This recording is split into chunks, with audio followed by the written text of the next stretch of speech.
Thank you very much, Mark. With me in the studio, as promised, Amara, and she's running for mayor of the city of Chicago. What a coincidence that we had scheduled her to be on the show at the very day that, and I tell you, folks, I did not know it until people called me up that Mayor Rahms decides not to run for re-election. Sure, first of all, welcome to the show, Amara. It's fantastic to be here. And Amara and I go back because she ran briefly in 2015. We'll get into all that. I'll allow Amara to introduce herself to listeners. But first of all, your thoughts, your general thoughts about Mayor Rahms, who you were all set to run against. You announced you were going to run against him. All of a sudden, Mayor Rahms is not running. What are your thoughts?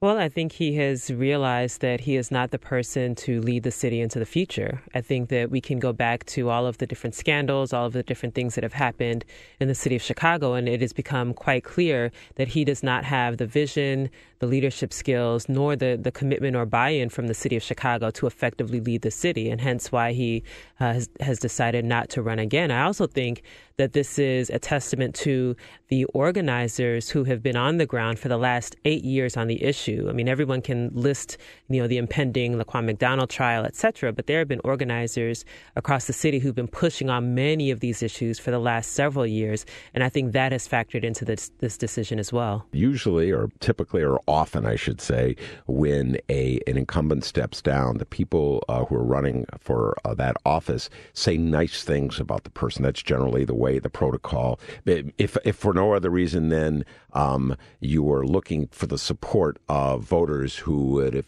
supported Rahms, okay? Can you think of anything nice to say about Mayor Rahms' 8-year legacy as mayor of the city of Chicago? Well, I mean, I think that he is making the right decision by deciding not to run. The nice thing you said is that about his legacy, that he's not continuing it. Yes. I think that was a good decision amongst a field of bad decisions, unfortunately, over the last 8 years. I really do think that this is just a matter of not having had the right person in this office to begin with. I mean, to run or to operate the city of Chicago, you have to understand the city, you have to know it intricately, and you have to love the city. This cannot simply be a job or a notch in the belt. And so we have seen now what 7 or 8 years of that looks like, and I think he's made the right decision deciding to not run for re-election. That I don't believe Mayor Rahms actually ever wanted to be mayor of the city of Chicago, or never really thought about what that challenge would be. He viewed this as an attempt to broaden his resume, if you will, use Chicago as a springboard to run for some other higher office. Was that your general opinion about it too? Well, it was interesting. I don't know that he ever had a long-term view of the city. I certainly don't think that he was prepared to really tackle these issues while he was in office. And so I think he was essentially decided to run again because he didn't have an exit strategy in place by the time the last re-election time came around. I mean, I suspect that that's what happened. Is there any legacy, any program, any initiative that he started that you would want to continue if you were elected as mayor? Well, I mean, a lot of what has happened has been continuing the trend of privatization in the city. We haven't really seen meaningful efforts to address the issue of violence in the city from the root. I think in education, we've seen the number of scandals that have come up. It's hard to take a look now, especially in the heat of his recent announcement, to cherry pick the things that would be kept. I think perhaps with a little bit more time, something will emerge that is worthy of being kept. Introduce yourself to our listeners, Amara. Sure. So I am a public policy consultant by trade, also an organizer and a lawyer. I proudly represent the west side of Chicago, live in the Garfield Park community. I've worked in government. I've worked at the grassroots level and everything in between. This is not my first go round. This is the second time that I'm running for mayor. And I've always had a very strong visionary platform that is very progressive and that really reflects the values of people in the communities that I work with and for. And so this, for me, is an opportunity to really articulate that vision for the city and the direction that we can actually move in with solid ideas, solid solutions, and actually having buy-in from communities around this campaign. So it's not one person who is jaded or is looking for a job. This is actually the work of years of organizing people, hearing the voices of the community, and developing strategies that actually address the issues that we face in Chicago. All right, very good. That's Amara Enya. She's running for mayor of the city city of Chicago. And when you run for mayor of the city of Chicago, you got to stand for something if the incumbent's not in the race, as opposed to running against the incumbent. And as of today, the incumbent is not in the race. Mayor Rahms has decided it's in his best interests not to run for re-election. With me, Amara Enya. She's running for mayor of the city of Chicago, and she's my guest on the day that Mayor Rahms decides he's not running for re-election. And I keep saying this, Amara, I clean it up when I'm on the air. What a wimpy move. I mean, we dug a hole. There's so many tax issues that we're facing, so many obligations that we're facing, pension obligations, yes. All these deals on the table that are going to cost us a freaking fortune, like the Lincoln Yards deal. I talk about it all the time. And now, well, I think I'll duck out the back door and let Amara handle it. Yes, I mean, I wish that he had made this decision 4 years ago. It would have been a lot less digging that we have to do, but he does it on the heels of floating the idea of a $10 billion pension obligation bond. He does this on the heels of promises that they were making to Amazon. I think the last that I heard was to the tune of $2 billion in incentives for Amazon to come to Chicago. He does it on the heels of having done absolutely nothing to address the issues of violence or investment, any kind of investment, economic investment in disinvested parts of the city. He does this on the heels of scandal after scandal in CPS, where we just had to go through the process of background checking every employee on the heels of a sexual abuse scandal that was allowed to proliferate under his administration. By the way, 2 CPS CEOs ousted, gone under cloud of scandal. And so now he sees that perhaps this is the time to make an exit. But again, for those of us who've been organizing and who've been working on these issues and pushing progressive policies for the last 8 years at least, we already knew that it was not going to get any better, that it would only be worse under a second term. All right, Amara, and it was one of those people who was organizing around these issues back in 2014. I think I sat down with Amara. If memory serves me correct, it was at the Potbelly downtown Chicago at State and Lake. Yes. She had just announced that she was going to run for mayor. This is 2014 for the 2015 race, folks. And I sat down and I said, how could you possibly run against a powerful incumbent who's got millions and millions of dollars in his bank account? Nobody knows who you are except for insiders like myself, Amara, and you. And tell folks, if you recall, what you told me back then in 2014. Well, I believe that I was very confident back in 2014, that I actually believed that I could win.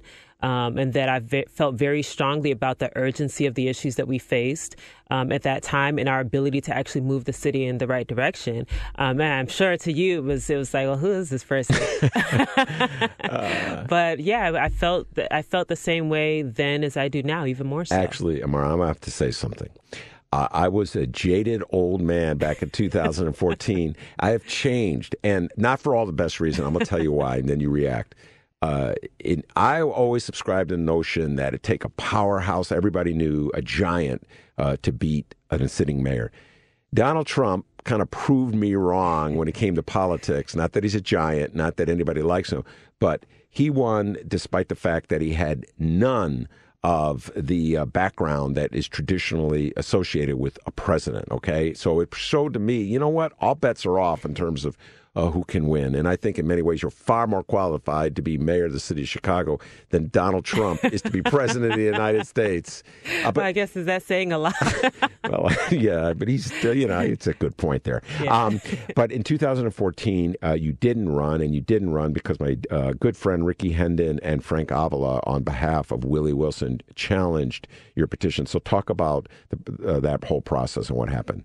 Yeah, so the 2014 race was a race of definitely commitment, but a lot of lessons learned, hard lessons, just about what it takes to run a campaign in Chicago and all of the obstacles that are there. And so we did reach a point where we were challenged, and challenges require time and money and energy. And as you're trying to push this campaign, the ability to do that while fending off a challenge, still fundraising effectively, just became, it essentially overtook us. And so there were a lot of hard lessons that we learned. So you come back wiser, stronger. We have infrastructure that we did not have in place the last time. We know the political landscape much more intimately than we did last time. But what is the same, and is even more so, is that the message that we had then still resonates today. But the phenomena that you just outlined as far as this country's leadership and the way things have gone and how it's shaken up the establishment, now people are seeing that it's actually possible to challenge incumbents and to challenge the status quo, and you don't necessarily know what the outcome will be all the time. And so for me, it was persisting. It was believing that our message was legitimate. And even if we did not cross the finish line the first time, we come back wiser, we come back stronger, and we come back even more ready to finish it the second time. Now, the hurdle is no less high than it was in 2014. I keep talking about 2014. That's when you announced, but the actual election was 2015. You still need 12,500 good signatures to make the ballot. Talk about what you talked about, the infrastructure that is actually, your campaign, your volunteers, et cetera, et cetera. Do you have the people in place to gather all those signatures? We certainly do. And so we publicly announced last week, but for months we have actually been in all 50 wards and every side of the city organizing people and mobilizing people, because we believe that, again, this isn't about one person getting a job. This is about a show of force, folks who are living these experiences in their neighborhood saying, this is a campaign that reflects our values. So we were mobilizing people for a long time. Also, what I'm finding is that there's no replacement for authentic, real relationships. These are relationships that I cultivated just doing the everyday work years before any campaign. And so the people will come out for you when they have real relationships. We don't have to invent a persona. We don't have to adopt or grab onto a label hoping that nobody finds out what's beneath the surface. We have real relationships with people on the ground that are mobilizing, and that we had a few hundred people at our campaign launch a few days ago. No other campaign has had that kind of energy. And these are people who believe it and who actually feel it. That energy is what's going to mobilize people to be on the doors, to collect signatures, to do the fundraising, and to push the campaign over any hurdle that we might come across. We talk about this all the time in the show, the TIF program, which is the single greatest source of discretionary income that the mayor of the city of Chicago has at his or her disposal. And the way that program is allocated, it is dedicated mostly to a relative handful of communities in and around the Central District. So there's not an equal or a fair distribution of money. If you are elected mayor, would you change the way that money is distributed? Well, it definitely needs to be changed, and the key word is equitable. So an equal distribution would assume that all parts of the city would get the same amount of tax dollars, when in fact we have parts of the city that have been disinvested for decades, that have not seen their fair share of any tax dollars or revenue from the city. So the key word as a matter of policy in this city is equity.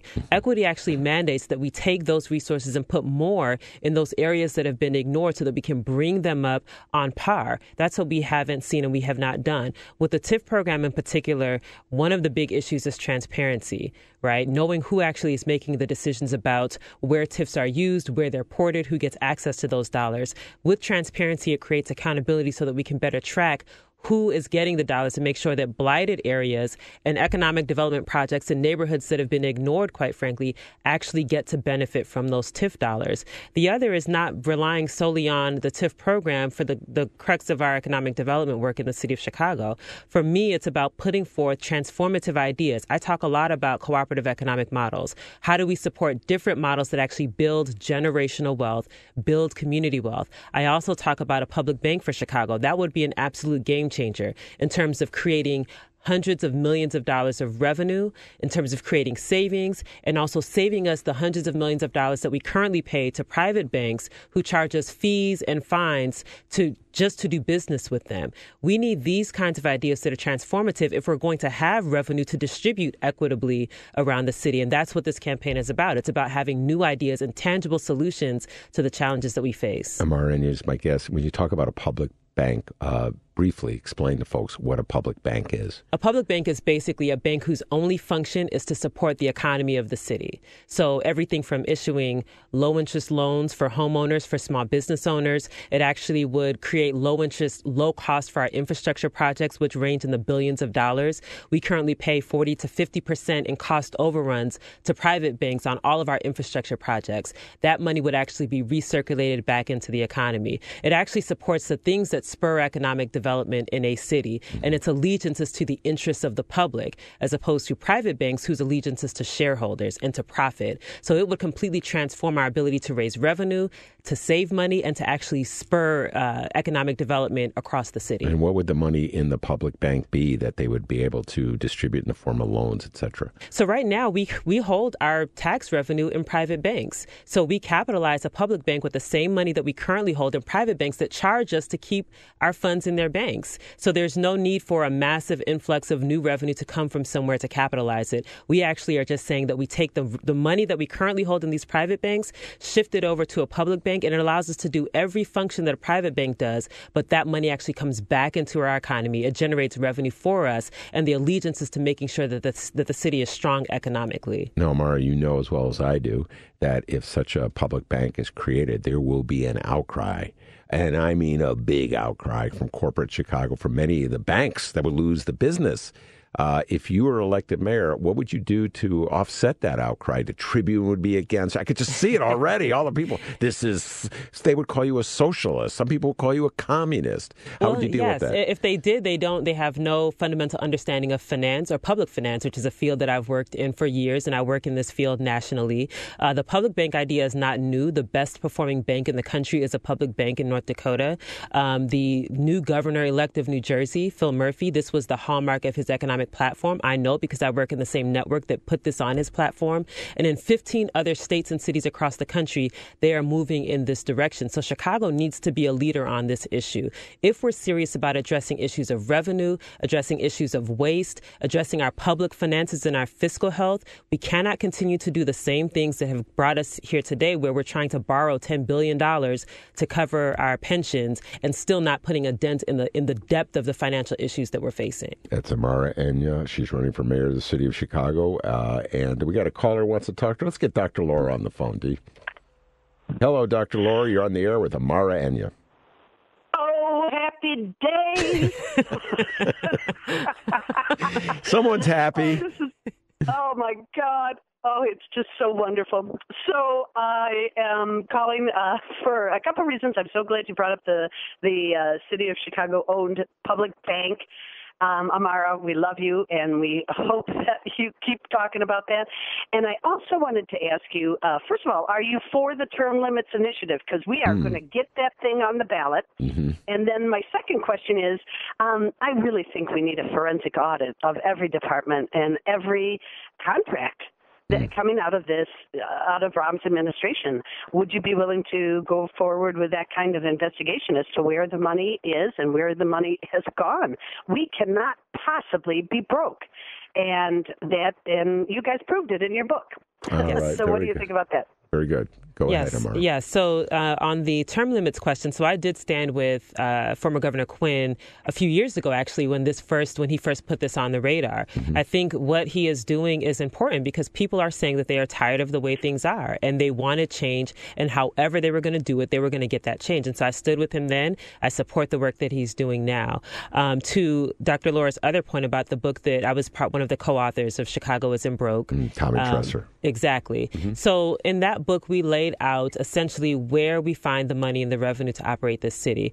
I agree that every department needs to be examined, really the budget. So budget season is when you really can see how rote everything has become, where we're just sort of it's on autopilot essentially, and we're not doing the deeper dive to figure out what is actually necessary for these departments, where we can save, where we need to reallocate funding. The other piece is to look into the corporate fund of the City of Chicago budget. That is where a lot of the no-bid contracts are let.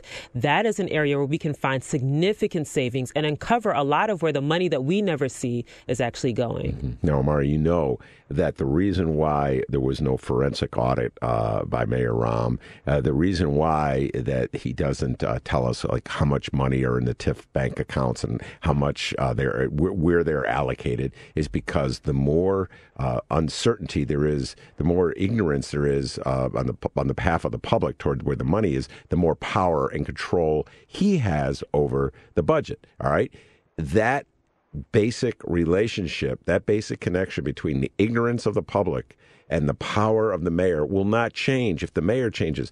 If you become the next mayor, it will be in your best political interest. You'll have more political power if you keep the people ignorant, if you keep them in the dark as to about where their money is. So what possible reason would you have to change the way Rahm and Daley ran government in the city of Chicago? Well, I have to say, so for years, actually, I have been doing budget presentations. So I actually read through the budget every year. Mm-hmm. I read line by line. I do a trend analysis of the budget, and I actually do a series of community town halls and meetings around the city to show people how their money is being spent, where the money is being spent, and what they should and could be advocating for. I've been doing this for years. Folks saw me doing it way before I was even running for office, and I do that because an informed public who knows what's happening behind the scenes can advocate better for their own interests, and they can hold people accountable. Right now, when this administration tends to use the so-called numbers as though there's a big mystery around it, and they do that so that they can say, well, we know better than you about how to spend this money. As an organizer, I believe that people know what they need, and if we arm them with information, then they can make the best decisions for themselves. So I've spent my entire professional life as an organizer, as a public policy professional, doing things like reading 500 pages of a budget so that the average person doesn't have to, but being able to convey that information so that they can ask the questions like Dr. Laura asked about where the money is being spent, and so that they can hold not just the mayor accountable, but their aldermen accountable for either advocating for their constituents or giving them information that they need to advocate for their constituents to the mayor. Amara is my guest. She's running for mayor of the city of Chicago. And, of course, this is the day that Mayor Rahm announced that he would not run for re-election. And, Amara, even before Mayor Rahm announced he wasn't going to run for re-election, I was going to bring this point up with you. And that is Chris Kennedy was on this show several times, who was a Democratic gubernatorial candidate. Caused quite a controversy when he stated that Mayor Rahm had a policy of trying to drive black people out of the city of Chicago through his planning decisions. I amended that to say it wasn't just black people, it was working class people, yep, middle class people, anybody, through his policies that were intended to spur gentrification. You, of course, were an aide to Chris Kennedy, and many people have credited you as the person who sort of helped him see the world in Chicago as it was. So first of all, is that true that you were the person to help him come to that conclusion?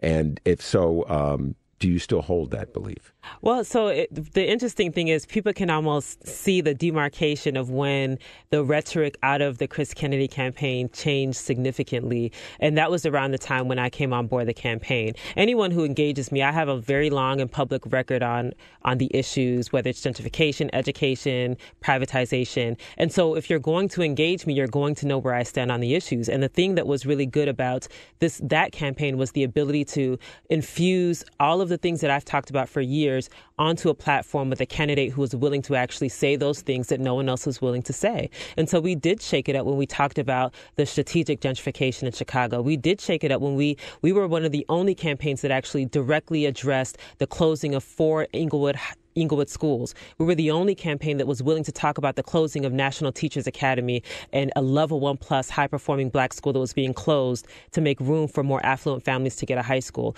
We were the only campaign that was calling out Berrios head-on, that was calling out McMadigan head-on, that was willing to call out Rahm head-on, where no one else really wanted to say that or had the guts to say that. And that, for me, it's essentially... To me, it's about the principles that I've always stood on, being able to now put them on a larger statewide platform and hopefully get more people paying attention to the issues that we brought to the forefront. Amara is my guest. She's running for mayor of the city of Chicago. One of the big issues that has been brewing, to put it mildly, during Rahm's tenure in office is relationship between the police and the black community of Chicago. This, of course, predates Rahm. This conflict has been around for Chicago as long as I can remember, Amara. I remember going back to the 70s with Ralph Metcalf, who was a congressman from the 1st Congressional District. If you're elected mayor, you're going to be inheriting a city right after the verdict in the Jason Van Dyke trial for the Quan McDonald shooting. What can you do on a positive level to sort of like bridge this gap, this gulf between the black community and the Chicago Police Department? Well, it starts with transparency and accountability for CPD. You cannot build legitimacy if you are resistant to even the mildest reforms in the police department. And so we have to be committed to doing all of the reforms from top to bottom. Also, we have to change the narrative around what violence prevention and public safety is. Whenever we have the traditional conversation, it always results in investments in police infrastructure. Hence, why a $95 million cop academy seems like a worthwhile investment, but we haven't invested economically in some of those very same communities that are being over-policed. To me, addressing the issue of violence means addressing our public policy failings across the board in education, in housing, in not creating jobs, in an inclusive economy. If we do those things, then violence will naturally decrease, and we actually make the job of police officers easier. As long as we frame everything with more police, a police training facility, and police infrastructure, and continue to ignore building up communities, building up families, building up individuals, we will continue to see this problem increasing, which is what it's done under Emmanuel's administration. For me, it's about changing the paradigm of how we talk about violence, how we talk about policing, making sure that there's transparency and accountability, and that we don't have to be forced to implement reforms that communities have been talking about for years. Closing thoughts, Amara, before I let you get out the door. What are your closing thoughts?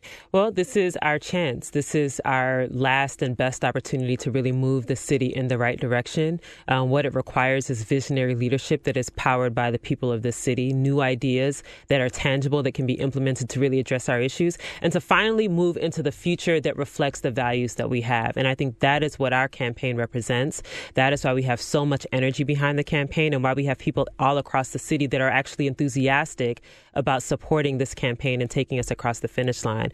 So for those who want to get involved, they can find us on the web. It's amaraenya.com, AMARAENYIA.com.